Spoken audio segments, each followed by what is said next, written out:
My speech is going to be on President Ronald Reagan. He was the 40th president of this great United States that we live in. He was born in Tampico, Illinois, February 6, 1911, to Father John Reagan and Mother Nell Clyde Reagan.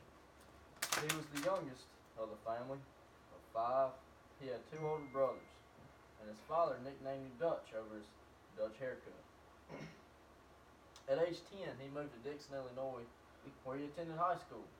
He moved from or to? He moved from Tampico, Illinois to Dixon, Illinois at age 10. While in Dixon, Illinois, he went to high school and excelled in athletics and sports. While there, he took up a job after school where he was a lifeguard for 7 years through high school and into college. After he graduated college, he won a degree that paid for all of his living expenses, his college, and everything at Eureka University. While there, he participated in many college events such as student politics and also athletics. He majored in sociology and economics, which I believe aided him in his role to become president of these great United States that we live in. After school, President Reagan actually became a sports announcer, and he was well renowned throughout the nation.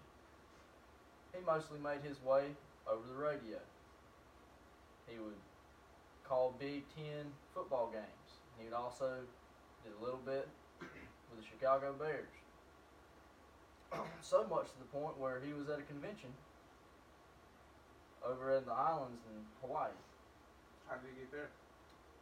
He was flown out there by the Chicago Cubs to go to their clinic, and he was also reporting on it. While there, he met up with a agent from Warner Brothers.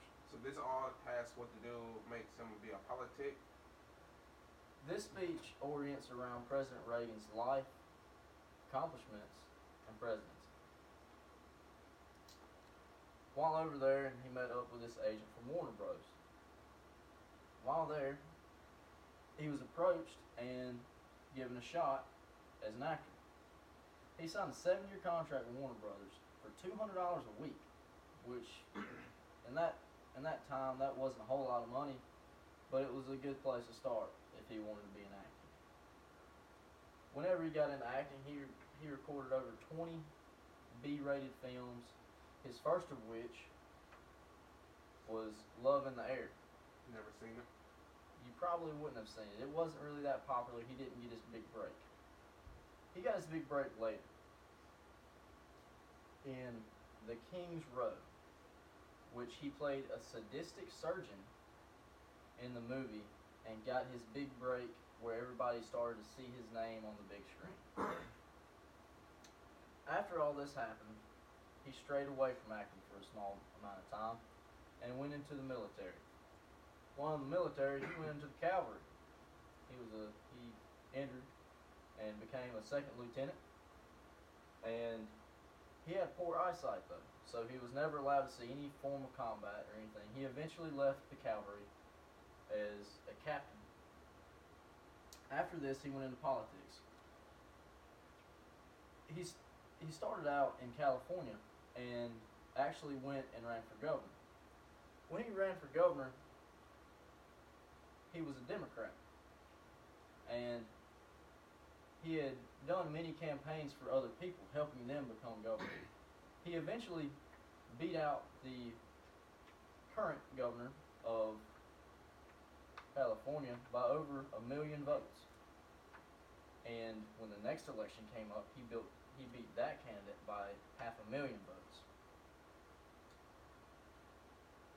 While he was governor of California, he reformed the education system and many other systems that weren't up to par, you may say, such as the welfare system and everything like that.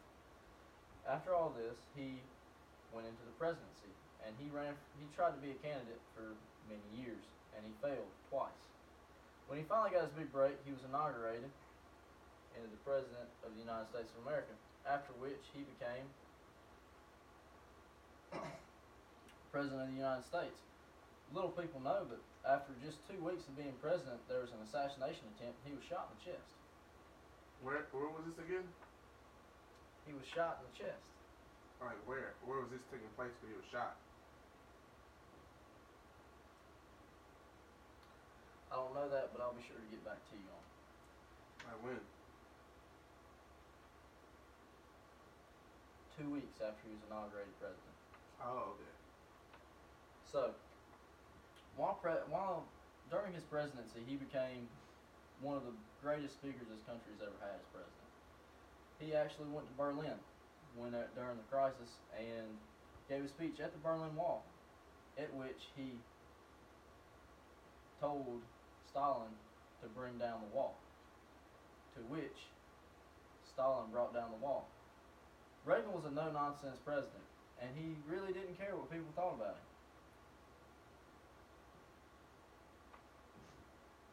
I personally believe that President Ronald Reagan is one of the best presidents this country's ever had. And I believe that his life story and his lifelong accomplishments led him to be that kind of president. President Reagan passed away a few years ago and was shortly followed after by his wife. And that's all I got.